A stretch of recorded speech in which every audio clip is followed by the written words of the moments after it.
हरि ओम तत्सत् श्रीरामानुजार्यार्पणमस्तु। हरि ओम। अथ ऋग्वेदसमाम्नाये शाकलके सूक्तप्रतीकऋक्सङ्ख्यऋषिदैवतच्छन्दांस्यनुक्रमिष्यामो यथोपदेशम्। न ह्येतत् ज्ञानं ऋते श्रौतस्मार्तकर्मप्रसिद्धिः।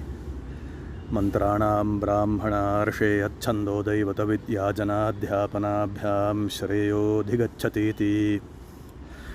एताभ्यामेवानेवं विदो यातयामानिच्छन्दांसि भवन्ति। स्थाणुं वर्चति गर्ते वा पात्यते प्रमीयते वा पापीयान् भवतीति विज्ञायते। अथ ऋषयः शतर्चिन आद्ये मण्डलेऽन्त्ये क्षुद्रसूक्तमहासूक्ताः मध्यमेषु माध्यमाः। क्वचित् कथञ्चित् विशेषितं ब्रह्मर्षिमस्त्रियम् अनुक्तगोत्रमाङ्गिरसं विद्यात्। यस्य वाक्यं स ऋषिः या तेनोक्ता सा देवता। यदक्षरपरिमाणं तच्छन्दः अर्थेऽप्सवर्षयो देवताश्छन्दोभिरुपाधावन्। तिस्र एव देवताः क्षित्यन्तरिक्षद्युस्थाना अग्निर्वायुः सूर्य इति। एवं व्याहृतयः प्रोक्ता व्यस्ता समस्तानां प्रजापतिः। ओंकारः सर्वदैवत्यः पारमेष्ठ्यो वा ब्राह्मो दैव आध्यात्मिकः। तत्तत्स्थाना अन्यदेवतास्तद्विभूतयः कर्मपृथक्त्वाद्धिपृथगभिधानस्तुतयो भवन्ति। एकैव वा महानात्मा देवता स सूर्य इत्याचक्षते। तदुक्तं ऋषिणा सूर्य आत्मा जगतस्तस्थुषश्चेति। तद्विभूतयोऽन्या देवतास्तदप्येतदृचोक्तम् इन्द्रं मित्रं वरुणमग्निमाहुरिति यथाभिधानं त्वनुक्रमिष्यामः। प्रायेण इन्द्रे मरुतः राज्ञां च दानस्तुतयः। अथ छन्दांसि गायत्र्युष्णिगनुष्टुबृहती पङ्क्ति त्रिष्टुप् जगत्यतिजगति शक्वरि अतिशक्वरि अष्ट्यत्यष्टि धृत्यतिधृतयः। चतुर्विंशत्यक्षरादीनि चतुरुत्तराणि ऊनाधिकेनैकेन निचृद्भुरिजौ। द्वाभ्यां विराट् स्वराजौ पादपूर्णार्थं तु क्षैप्रसंयोगैकाक्षरी भावान् व्यूहेत।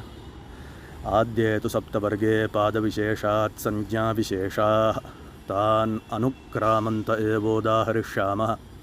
विराड्रूपा विराट् स्थानाश्च बहूनापि त्रिष्टुभ एवेत्युद्देशः।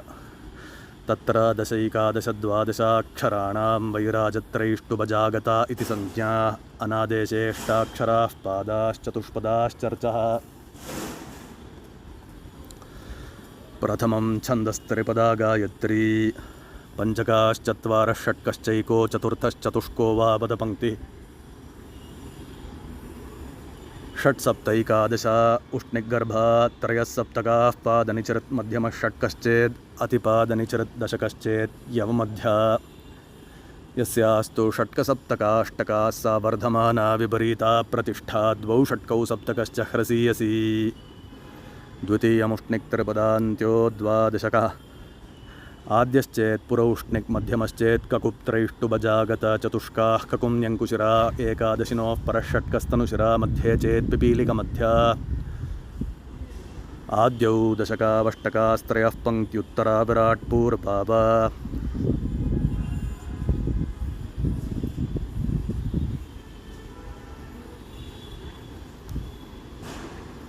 नैव द्वितीयमुष्णिक् त्रिपदान्त्यो द्वादशकः। आद्यश्चेत् पुरौष्णिक् मध्यमश्चेत् ककुप् त्रैष्टुभजागतचतुष्काः ककुम्यङ्कुशिरा।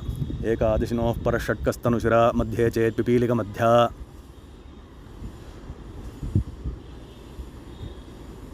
चतुस्सप्तकोष्णिगेव इति। तृतीयमनुष्टुप् पञ्चपञ्चका षट्कश्चैको महापदपङ्क्तिः। जागतावष्टकश्च कृति मध्ये चेदष्टकः पिपीलिकमध्या। नवकयोर् मध्ये जागतः का विराट्। नव वैराजत्रयोदशैर्नष्टरूपी दशकास्त्रयो विराट् एकादशका वा। चतुर्थं बृहति तृतीयो द्वादशकः। आद्यश्चेत् पुरस्ताद् बृहति द्वितीयश्चेन्यङ्कुशारण्युरो बृहति वा स्कन्धो ग्रीवी वा।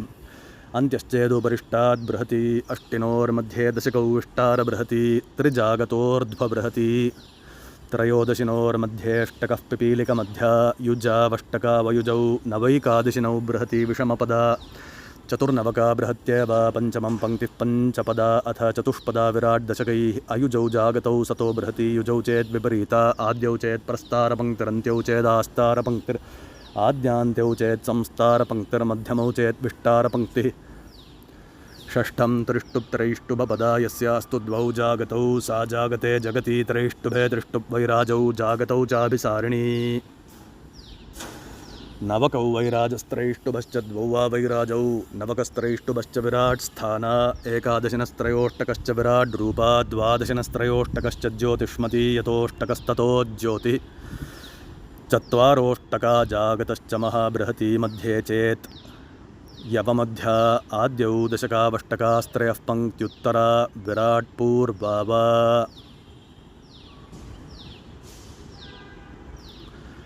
सप्तमं जगति जागतपदाष्टिनस्त्रयस्वौ च द्वौ महासतो बृहति अष्टकौ सप्तकः षट्को दशको नवकश्च षडष्टका वा महापङ्क्तिः अथ प्रगाथा बृहति सतो बृहत्यो बार्हतः ककुप् चेत् पूर्वा काकुभः महाबृहति महासतो बृहत्यो महाबार्हतः बृहति विपरीते विपरीतोत्तरः अनुष्टुप् गायत्रौ चानुष्टुभोऽनुष्टुं मुखास्त्रिचा इत्युक्ते सूत्रसङ्ख्यानुवर्तत आन्यस्य सूक्तसङ्ख्याया ऋषिश्चान्यस्मादृशेरवाविशिष्टः तु हि हवै तच्छब्दयुक्तान्यऋषिदैव तच्छन्दांसि द्वित्रिचतुः पञ्च षट् सूक्तभाञ्जि यथासङ्ख्यम् अनिरुक्ता सङ्ख्या 20 अनादेशे त्विन्द्रो देवता त्रिष्टुप्छन्दः प्रगाथा बारहता 20का द्विपदा विराजः तदर्धम् एकपदा द्विर्द्विपदास्त्वरचः समामनन्ति अयुक्ष्वन्त्याद्विपदैव मण्डलादिष्वाग्नेयमैन्द्रा